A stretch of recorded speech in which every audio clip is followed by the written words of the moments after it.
And first and foremost, I just want to say, greetings to everybody, and glad you're at the FXCM Expo. I'm especially glad you're in this particular session and any other sessions that you might have attended as well. Good to see all the familiar faces from other sessions. Good to have people introduce themselves to me who I've only known by names on a webinar or email addresses or something like that. It's nice to be able to attach a face along with that moniker that I see in the webinars, as well as in the emails that you occasionally send in with questions. So glad you're all here. My name's Richard Crevo. I'm one of the trading instructors, Daily FX, and I will do my best to explain three simple trading strategies to you. Now, those of you who have been in any of the sessions here, I know my sessions, I can speak for those, you've probably seen these risk disclaimers. And I know when I first started trading, I would see these risk disclaimers all over the place, and I wouldn't ignore them, but frankly, I got tired of seeing them out there. It's like, enough. But as I've said in all my other sessions, and I'm going to continue to repeat in here, ignore these at your own peril, because as it says right here, trading foreign exchange on margin carries a high level of risk, may not be suitable for all investors. That's absolutely true. So, forewarned and all that type of thing. Don't want to discourage you, but I do want you to be aware of that situation is very much a part of this particular market. And I always add my own caveat to this with the phrase risk capital. You should only be trading with what you can define as risk capital, and risk capital is money that you can afford to lose, because you will have losing trades. Make no mistake about it. Everybody, the best traders in the world have losing trades. You're going to have them too. I'm going to have them too. And you just only want to be trading with money that if you lose that money, your lifestyle is not going to be affected one tiny little bit. Because number one, if you're trading with money that you cannot afford to lose, you're not doing yourself any service financially. You're being, in my interpretation, kind of playing fast and loose with money that you shouldn't be playing fast and loose with. And you're putting extra pressure on yourself. My colleague Matt Russell in the other room was talking about trading psychology, treating trading like a business. He's going to be talking about trading psychology later this afternoon. And if you're putting more emotional stress on yourself by trading with money that, oh my gosh, if I lose on this trade, I don't make next month's mortgage payment, or maybe my kid doesn't go to college or something like that, you got enough stress trading, especially if you're new at it. Don't put extra stress on yourself by trading with money that, oh my gosh, I can't lose this, because you are going to have losing trades. Okay, pay attention to the risk disclaimers. They're all there for a reason. Okay, the objective of this session, excuse me, is to provide you with three simple trading strategies. The chart setups are very straightforward. The entry and the exit plans are clear. If they're not, feel free to ask the questions. Trading, in my opinion, is as simple or as complex as you make it. It's tough in the beginning. It's not an easy way to go, but once you get an understanding of what's going on with the markets and you have a strategy under your belt, it is simple. That doesn't mean it's easy. It's simple to understand, but it's not an easy way to go. Or you can make it very complex. And new traders, well, not only traders, but anything new seems really complex. I can't remember back to when I first started to learn how to walk. I'm not going back. I can't remember back that far. I'm sure it was pretty complex for me at the time to kind of figure out how to do this and maintain my balance without falling over. I can remember a little bit about learning how to ride a bike. That was kind of tricky too, but I mastered it. Driving a car, whatever it is. It's tricky in the beginning. And in the beginning with anything, we don't know what's important, so we focus on everything, which tends to make it complex. And new traders especially focus on the complexity of something. Whereas professional traders, they've kind of gone through the process, they know what's the complex part, and they get the basics under their belt, and then they know exactly how to compartmentalize things and move forward. And that's kind of what we're going to look at here today on these three simple strategies. This is a chart that was actually sent into one of us by a newer trader. And this is what I mean about focusing on everything. One of the questions that was had was, how do I figure out where the price action is on this particular chart? Well, it's up here. The candlesticks are up here. And on this particular charting package, there's the price that the currency pair was trading at, right at that point. But this gent had everything imaginable. I mean, there's a few things that he probably didn't have on that chart. But, I mean, I had to look at this thing for 10 minutes, and I've been doing this for a lot of years, you know, to kind of figure out what all he had on here and what it was telling him. So, as a newer trader, my number one rule is don't clutter up your charts. And this is, like, again, my example of new traders tend to make things more complex than they have to. Simplify your charts, clears your mind a little bit. You don't have to be paying attention to all of this stuff. The three simple trading strategies that we're going to be focusing on are news fade, inside day candle breakout, and the 2-hour MACD crossover. Okay, the news fade strategy. When a news announcement comes out, especially if it's a real high impact kind of announcement, there tends to be more volatility in the market. There's a lot of reaction to that. It can kind of be kind of a knee-jerk reaction because you're dealing with two things. A lot of people at the webinars, they'll send in questions about, well, if, let's say the NFP announcement, which we're going to talk about, non-farm payroll, if that announcement comes out and it's good for the US dollar, what's the reaction going to be in the market? Well, number one, I don't know. Any of you who have attended my sessions know that. You don't know. There's no crystal ball. But you're not only dealing with the NFP number that comes out, you're dealing with the reaction to the number. How many people in here have maybe given a gift to somebody, and in their mind, they pictured what the reaction of that person was going to be when they received the gift, and then the reaction that you got from the individual was not quite what you expected when they received the gift? I know I've done that in certain situations. I expect, oh my gosh, you know, you give somebody a gift, they're going to just be over the top, and it's kind of like, oh, hey, that's pretty great, thanks. What are we having for dinner? And, you know, they're on to something else. And it's the same thing with the market. You're not only dealing with the number.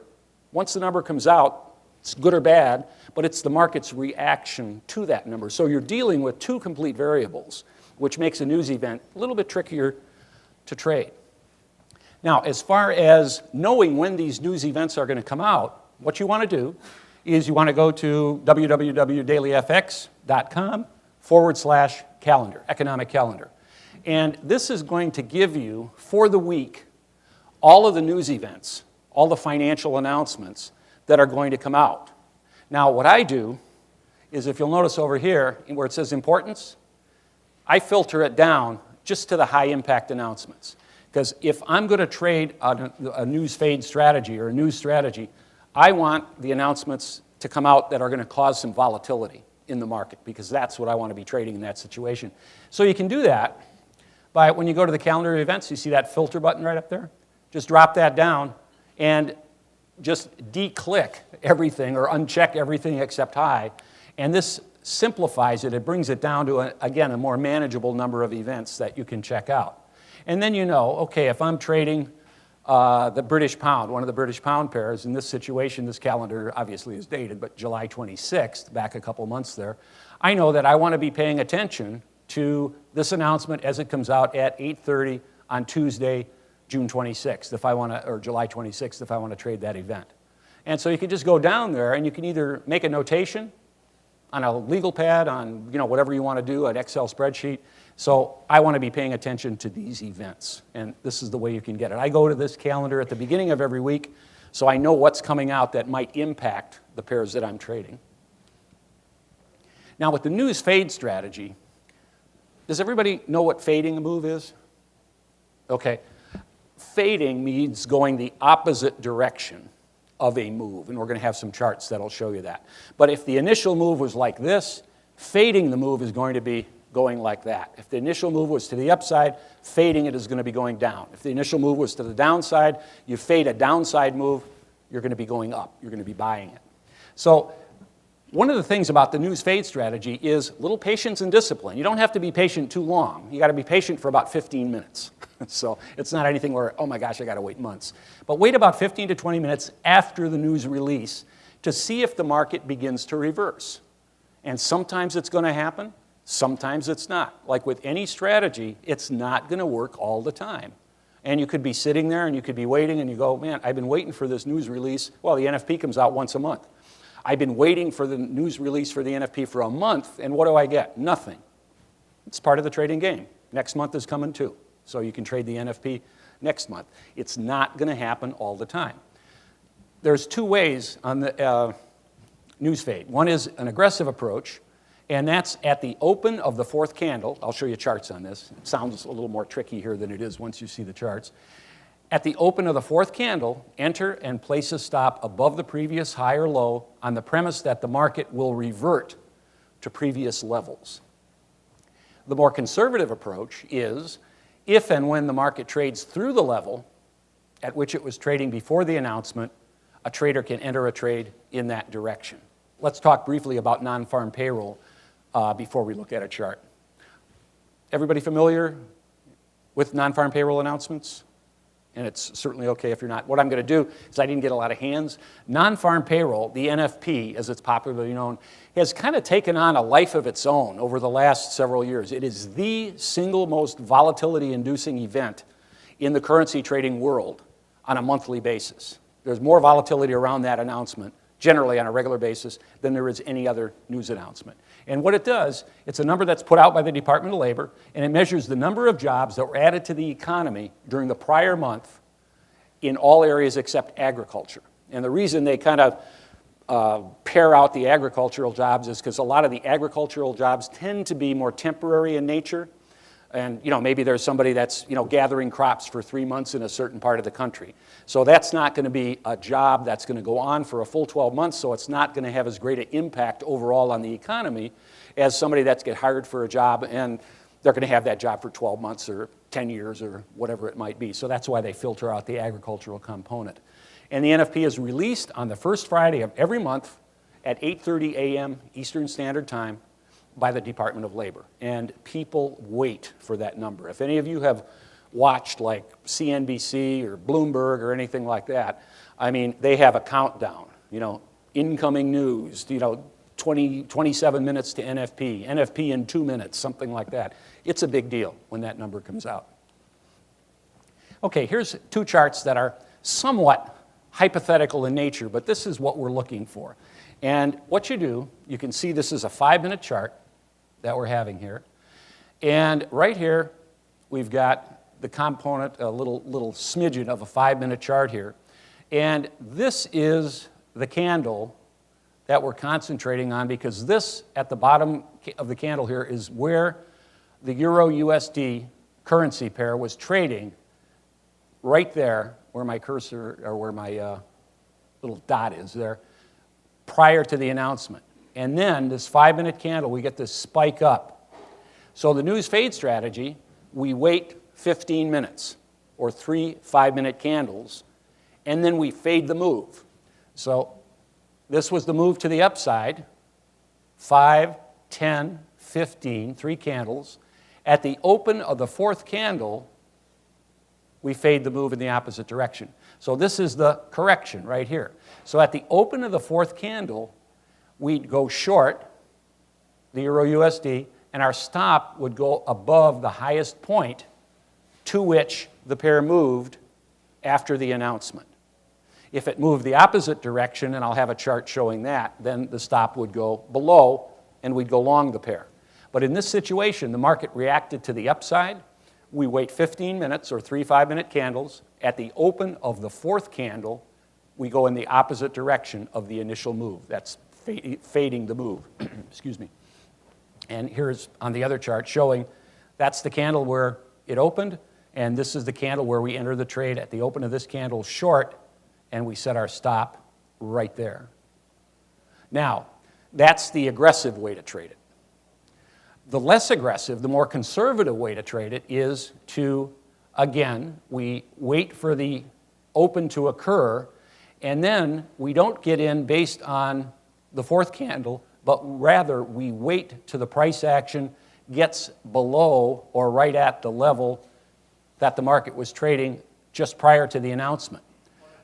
So what we'd be looking at on the more conservative approach is When and if price action trades down to the point at which the market was trading prior to the announcement, we then enter short at that point with our stop up here. So you've got more at risk in the conservative strategy, but because the pair traded back down to the level that it was trading at before the announcement, there is the potential for more follow-through if the chart would be going down, that far. So like I say, it's a trade-off. If you're a more aggressive person, get in on the open of the fourth candle, place your stop up here. If you're a more conservative person, wait until price action reverts or trades to the level it was trading prior to the announcement, and then you can short at that point with your stop in the same place. Here's two other announcements. This is from the UK, CPI, Consumer Price Index release. And here's the same concept again, 5-minute candle. This is where price was trading right there when the announcement came out. 1, 2, 3. We fade the original move at the open of the fourth candle. And here's German GDP, gross domestic product. In this instance, it moved down dramatically when the announcement came out. So this is the move we want to fade. So it moved down 1, 2, 3, the open of the fourth candle. In this instance, we'd go long. Now, I've got 3 perfect charts here. Okay, this is not going to be replicated all the time in real life. Well, Richard showed me 3 times where this worked, so therefore, every time I do this, it should work. These are the examples of what you're looking for, the ideal situation. It's not, I guarantee you, going to work all the time.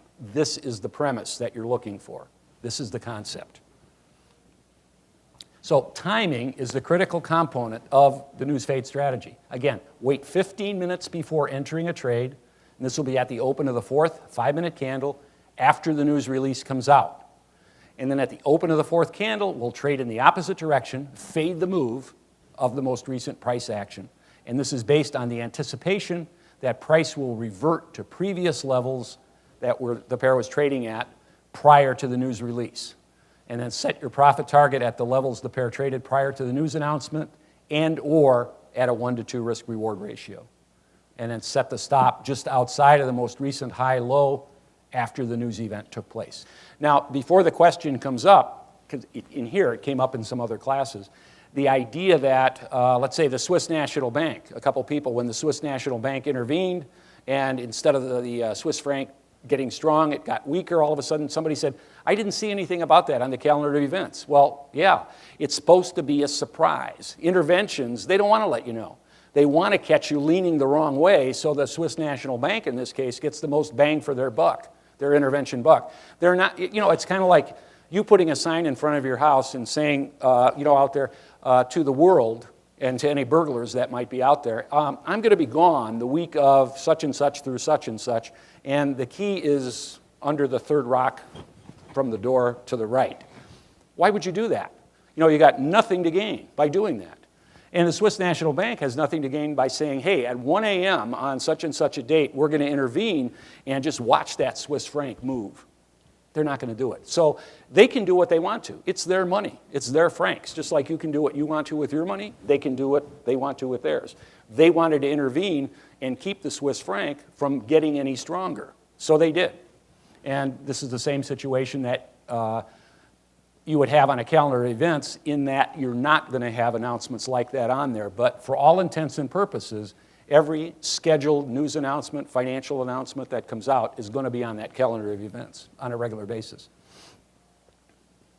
And this is another hypothetical type of chart, so you can kind of graphically picture how this works. Okay, so here's where the announcement happened. Again, 1, 1, 2, 3. And then we fade the initial move, so we'd be selling right there. And this is a good graphic example of a 1-to-2 risk-reward ratio. Notice how the distance between our stop here is about half the distance of our profit target. So we're risking this amount of loss for potentially this amount of gain, putting it in a graphic sense as far as the news fade. And I'll put this up after each one of the strategies, because then, again, I want to drive the point home that you have a strategy, and that gives you a good edge. But absolutely in no way does that mean, hey, I've got a strategy, and things are going to just be going great. when I execute this strategy. It gives you an edge, but an edge doesn't mean that you're going to have winning trades every time you employ this particular strategy. So please keep in mind that using this strategy, or any other I might add, does not guarantee profits, as market conditions can vary, and currency trading involves substantial risk. Because one NFP is going to be different from every other NFP. You can't say, well, because the economy added 110,000 jobs 6 months ago, if it adds 110,000 jobs this month, the same thing is going to happen. You're dealing with people. The market's made of people. And what's going on in people's heads at the time that a news announcement can come out is going to be very different from month to month to month, based on a lot of other things in the economy. All right, strategy 2, inside day candle breakout. Again, a hypothetical type of chart just to show you what we're looking for.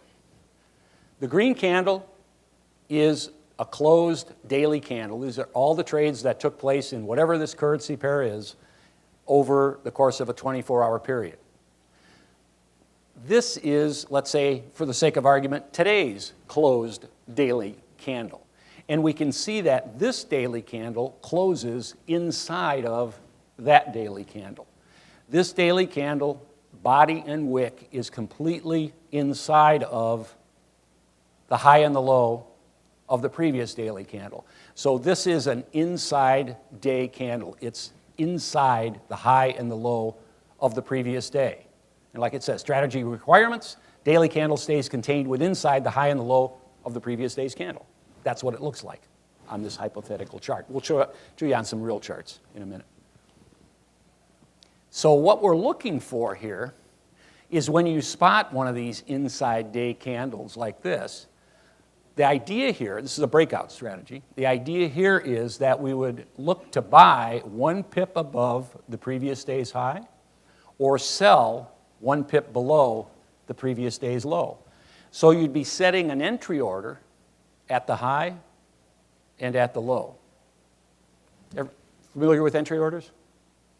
Okay, entry order is, a market order is where you click your mouse and you get into the trade at the market. Whatever the market's trading at right now, bang, you're in the market, you get the best available price at the time, that's a market order. An entry order is, I decide where I want to enter the trade, and then I set an entry order at that point. So it's my decision where I want to enter the trade. Market order, I click, and then I'll get in at that point, but if I'm waiting, in this case, for price to go above this or below that wick, I'm not about to sit there for 24 hours in front of the computer, with bated breath, just, oh man, I'm here, let me click on that mouse. Set an entry order so that you can get on with your life. I mean, trading's great, but personally, and I love trading, and I've been doing it a long time, I don't want to sit in front of the computer 12, 18, 24 hours a day. I mean, it's not good for you mentally, it's not good for you physically. It'll make you nuts, and that doesn't help you with your trading at all. So you want to set entry orders in this particular situation above and below. And what you can do on FXCM Trading Station 2 platform as well is you can set OCO orders, one cancels other. So if this triggers to the upside, I don't want this sell order hanging out here because I could forget about it, and I don't want it.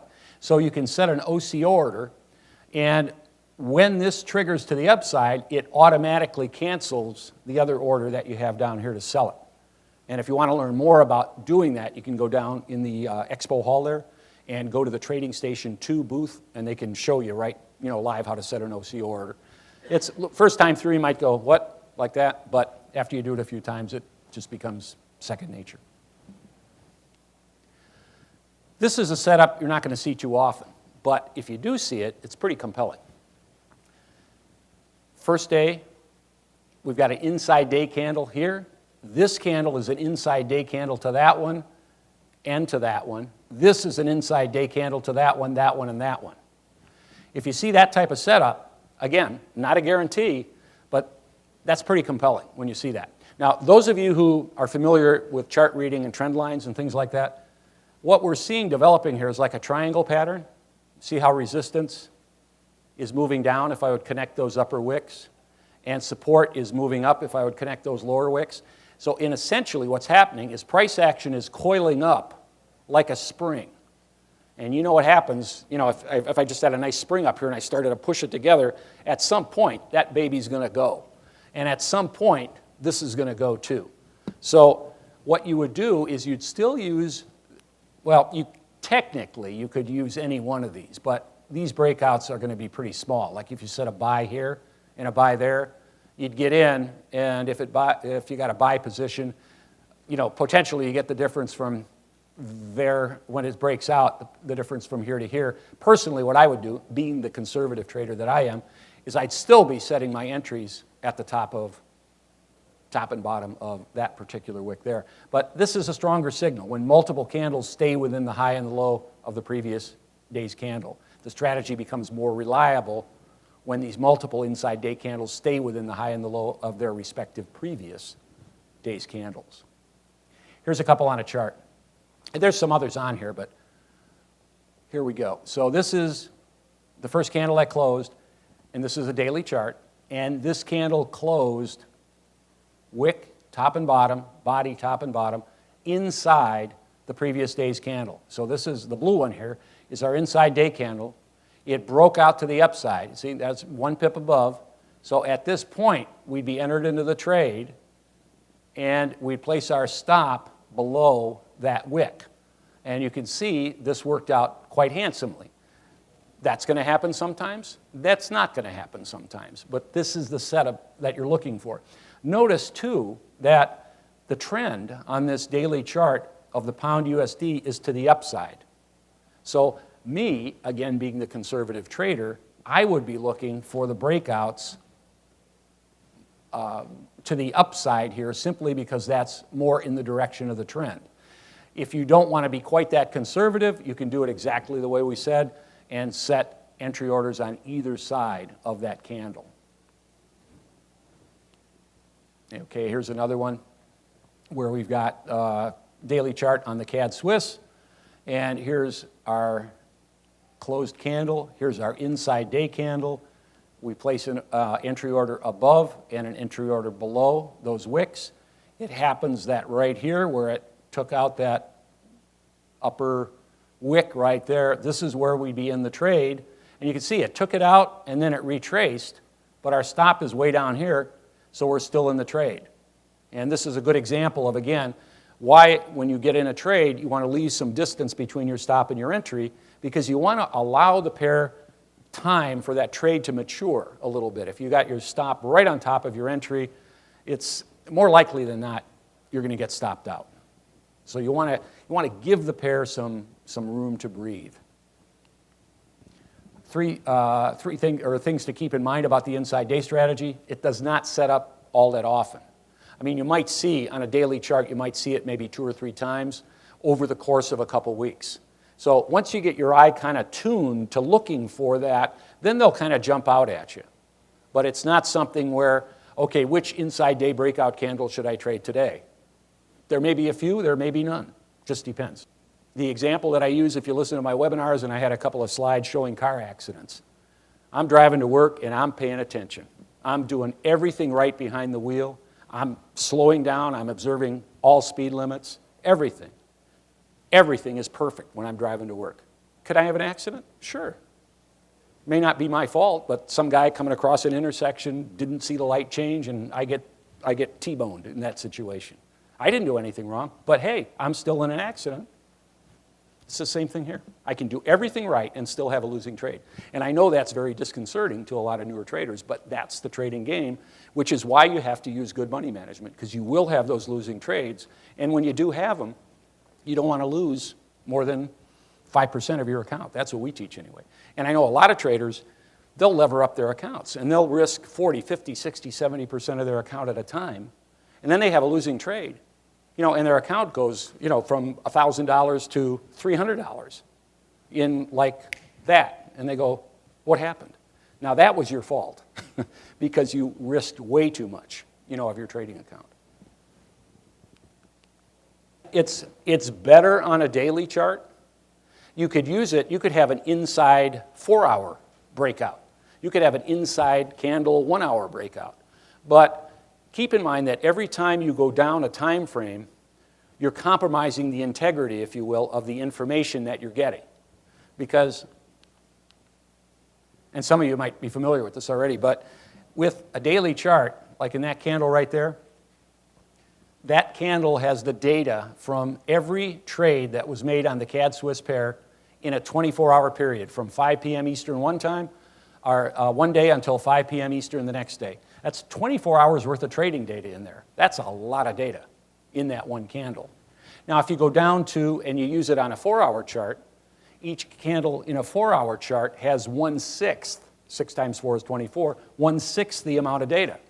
So if I'm basing a decision on 1/6 the amount of data, chances are my decision, my trading decision, is not going to be as grounded in reality as on a daily chart. If I move down to a 1-hour chart, now I'm dealing with 1/24th the amount of data. So the charts aren't giving you false information. They're just giving you information based on less data. And just think of yourself in life. If you've got a major decision to make and you ask one of your friends, and maybe this can be a great friend who's very knowledgeable and knows you really well, you ask one friend for feedback on, should I change jobs? Should I go to college or not go to college? If I go to college, what should I major in? That type of stuff. Should I buy a house? Should I not buy a house? You ask one person. You got one piece of data. What if I ask 6 of my friends for feedback? Chances are I'm going to get some more perspectives, and I'll probably be able to make a little better decision, based on that. It's the same way with the charts. So if you go to a weekly chart for an inside weekly breakout, that's going to be even more valid, but you're going to have less trading opportunities. Okay, strategy 3, 2-hour MACD crossover. This one's a little more involved, we'll have to think about it a little bit more, but still very straightforward and very understandable once you do it a couple times. Strategy 3. You buy when price action is above the 200 period moving average. This is on a 2-hour chart, obviously. Price action is above the 200 period simple moving average, and the MACD line crosses above the signal line. Sell when price action is below the 200 simple period moving average, and the MACD line crosses below the signal line. We would close the position when the MACD line crosses the signal line in the opposite direction of our entry. Okay, that words. A picture is worth 1,000 words, so let's have a picture of a chart up here. This is a trending strategy again, so it works best in a trending market, and I like to use it personally with pairs that have a little more volatility associated with them, so we get a little bit of oomph, behind the move. And generally, any of the pound pairs have more volatility associated with them than do some of the others. So here we've got a 2-hour chart, and we've got our 200 period simple moving average, that green line. And what that is comprised of is, like right here, where my cursor is on this 200 period moving average, how that price is arrived at right there is we'd add up the previous 200 2-hour candles, the closing prices of the previous 200 2-hour candles, add them all up, divide that by 200, and we would get that price right there, or that price right there, or that price right there. That's the 200 period moving average. The significance of it is that when price is above that 200 period moving average and pulling away like it is here, momentum to the upside is increasing. We're getting more push to the upside. So we want to be observant on that. And then also, here's the MACD. MACD stands for Moving Average Convergence Divergence, popular indicator. It's made up of 2 moving averages, and the MACD line is the red line right here, and the blue line is called the signal line. And you've got 2 moving averages. And in an uptrend, what we want to do is our buying signal is going to be triggered when the MACD line, the red one, crosses above the signal line. That shows bullish momentum, upside momentum, is pushing this pair to the upside. Price action is above the 200 period moving average. And here we've got the MACD line crossing above the signal line, right where that arrow is. And so we would enter right there. We'd buy at this level, which happened to be 1.6190. And we'd stay in the trade until the MACD line crosses the signal line in the opposite direction, which signifies, based on the MACD, that, okay, bullish momentum is no longer in favor. The pair is now moving to the downside. So we'd enter here at 1.6190. MACD crosses over to the downside. We get out of the position at 1.6280. And in this situation, Where I would have placed my stop is right below that wick right there. I love to see those long wicks because, I mean, they're great for stop placement. Here's another in a downtrend. So we know it's a downtrend. Number one, we can see it's moving from left to right. The slope of our line that we would draw there is to the downside. Price action is below the 200 period moving average. And the MACD line crosses over the signal line right there to the downside, so we would enter at that point right there, which happened to be 1.6150. My stop would have been up here. And then we would get out of the trade when the MACD line crosses over the signal line in the opposite direction, showing that bearish momentum is no longer in favor, and now momentum has changed to the upside. And in essence, that's the 2-hour MACD crossover. Like I say, a little bit more to maybe, wrap your head around, but if you do this a few times, you can, kind of get the feel for it pretty readily. What I encourage people to do with these strategies, in fact, that's kind of going to be a little bit in the, the wrap-up here. No strategy is perfect or will work every time. I said that quite a bit, and I want to definitely drive that point home. And then test strategies in a demo account to be sure that you are comfortable with them. And don't fall into the trap of, I know as newer traders, and I don't know how long anybody's been trading in here. Some of you might have been trading for 10 years, some of you might have been trading for 10 minutes. I don't know. But newer traders, you're anxious, and I can appreciate that because I was a newer trader too at one point. And I want to trade. Test strategies in a demo account lots of times. What traders fall prey to sometimes is, okay, I tried it, get back home Monday or tonight or whatever it is, and I try it, man, this works. Bang, you're trading real money with this strategy after one test. No, it may work one time. That doesn't mean it's going to work again for an extended period of time. You may have 10 losing trades in a row. That doesn't mean it's a bad strategy. That just means it didn't work 10 times in a row. What I'm talking about is, and I know this will put some of you off, I'm talking about at least 50, better yet maybe 100, 125 times in a demo account so that you just can do this blindfolded. Like in the military where they teach you how to assemble and disassemble your rifle blindfolded and on your back and upside down and hanging from a tree and everything like that. You just want to be able to understand this stuff so it's second nature. Same thing here. I mean, think about it. It's your money. I guess if you want to play fast and loose, you can, but demo, demo, demo, demo. And I know demo trading is not the same as live trading, but still get the feel of it in a demo account and then step into, with any new strategy, slowly trading it small in a live account and then slowly ratchet up your position size, if you want to, as you become more and more comfortable with the strategy. Okay. Well, I definitely thank you for attending 3 simple trading strategies. Thanks for your attendance. I appreciate it. Okay. Very good. Thank you.